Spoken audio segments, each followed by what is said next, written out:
I think for bootstrap founders, the advice would be different. For founders in my portfolio companies who are raising venture capital, my advice would be get as far as you can before raising a single dollar.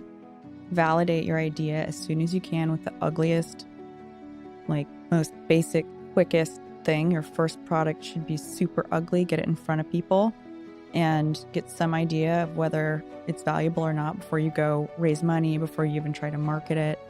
Talk to every customer, every potential customer, and bootstrap it as long as you can, if you can, because when investors do come in, your company's going to be worth more than if you would raise money when you just had an idea and were asking for a check. When you do raise money, having a reasonable valuation is important, and a lot of founders optimize for price because bigger price an investor pays, the more ownership the founder has. The more they're worth, right? The more they're worth, and the more eventually they could make if they sell the company. But when you have a valuation that's in line with market that makes you an attractive acquisition, something someone might pay a multiple for, that 10%, say you're diluted down to 10 or 20%, you sell your company for $500 million, you're in much better shape than raising 350 and owning 80% of it and going to zero or whatever. So, and I think where things are right now with venture is a place that is close to that. And founders aren't greedy. Founders who are raising money in this market know it's really, really hard.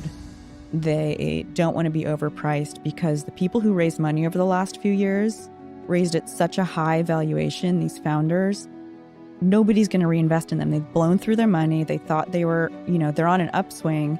Their company might be doing $2 million in revenue, but someone told them they were worth $80 million, and now nobody's going to give them money. I would say to listen to your gut.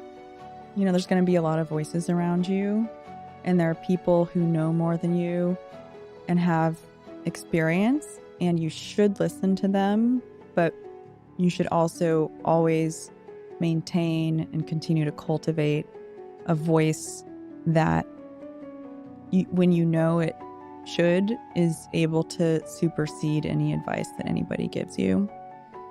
I think it's easy to take all the advice because you're an inexperienced founder and to lose touch with your intuition. And it's probably what got you to where you are as a founder, without the money and without the experts. And if you just rely on the money and the experts, you're losing the thing that made what you're doing special in the first place.